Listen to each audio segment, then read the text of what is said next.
जदि आपनको माछ खाइबा को बहुत पसंद तो माछर एई रेसिपी को थरटे निश्चय ट्राई करंतु। आज मु आपनक पई नै आसीछि मसाला माछ फ्राई रो रेसिपी जहाँ को बनेबा पई मात्र 15 रु 20 मिनिट ही लागिबो। आउ एतिके बेसिक इंग्रेडिएंट्स रे बनिबो रेसिपी देखला पारे मन खुशी हे जिवो। तो रेस्टोरेंट भी बढ़िया फिश फ्राई बा माछ फ्राई घरे बनातु से पुणी पूरा सहज उपाय रे।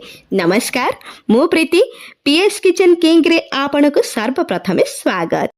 प्रथमे आमे माछ पाई मसला को रेडी करनबा। माछ फ्राई रे छेचा मसला अधिक फ्लेवर आनी थाए। तो मु एठे 400 ग्राम माछ पाई 15 रु 20 ग्राम पाखापाखी चोपा छड़ा रसुण नौछि। रसुणर क्वांटिटी मु एठे अधिक नैछि। माछ फ्राई रे यार हाई फ्लेवर बहुत टेस्टी लागि थाए।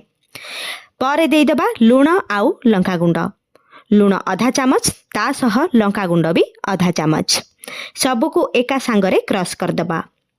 थरे थरे रसुण छेचिला टाइम रे छिटिकी जाई थाए बा खसी जाई थाए।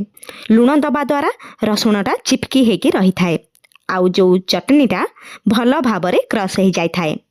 एबे एई चटनी को गोटे बड़ जगह को नहीं जबा। आउ या परे आमे एथिरे देई दबा बेसन। 400 ग्राम माछ पाई बेसन एठे 2 चामच ही नबा।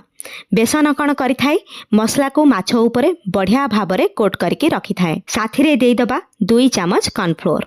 कॉर्नफ्लोर जगह रे चावल गुंड भी नहीं पारिबे, आहुरी बढ़िया रहिबो। एइठे कॉर्नफ्लोर दे सारला परे सबु मसला को ऐड कर दबा। प्रथमे देई दबा स्वाद अनुसार लूण। ध्यान रखिबे चटनी को क्रश कला टाइम रे लूण देइथिले तो लूणर यूज एठे हिसाब रे करिबा। परे देई दबा हळदी गुंड आधा चामच, धनिया गुंड आधा चामच, जीरा गुंड आधा चामच, गरम मसला। परे एथिरे अल्प अल्प करी पानी देकी भलरे मिक्स करनबा। ध्यान रखिबे पानी एका सांगरे देबेनी कारण एई मसला को आमको ठीक बा मोटा करिवार अछि।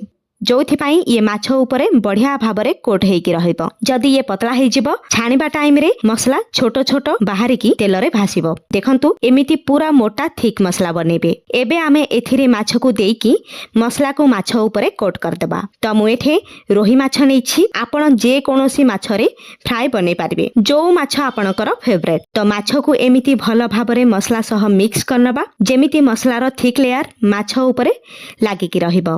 तो ये रेडी।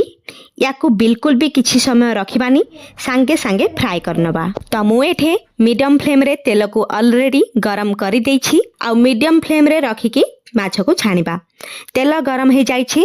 प्रथमे मु एथिरे 3-4टा माछ देकी जेमिति आमे जे कोनोसी पकोड़ा छानी थाउ सेमिति याकू छानिकी बाहर करनबा। आपण चाहिले तावा रे कम तेल यूज करके फ्राई करि पारिबे, शालो फ्राई करि पारिबे, डीप फ्राई करि पारिबे। डीप फ्राई करबा द्वारा माछटा क्रिस्पी हे थाए आ ऑथेंटिक फ्लेवर पाई आमको एठे डीप फ्राई ही दरकार। आपण देखि पारुथिबे मसलाटा या ऊपरे पूरा इंटैक्ट हेकी रहिछि।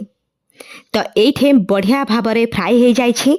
नेक्स्ट याको बाहर कर देबा। आपण एहाकू जे कोनोसी जगह को बाहर करनेबे। मु एठे कदली पत्र को बाहर कर नउछि केवल ट्रेडिशनल लुक पाई। सेमिति सेम प्रोसेस रे सबु माछ को फ्राई करनबा।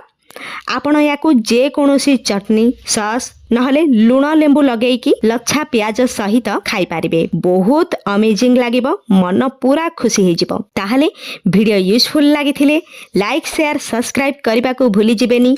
पुणी थरे देखा हबो आउ गोटे नुआ रेसिपी सहित। नमस्कार, जय जगन्नाथ।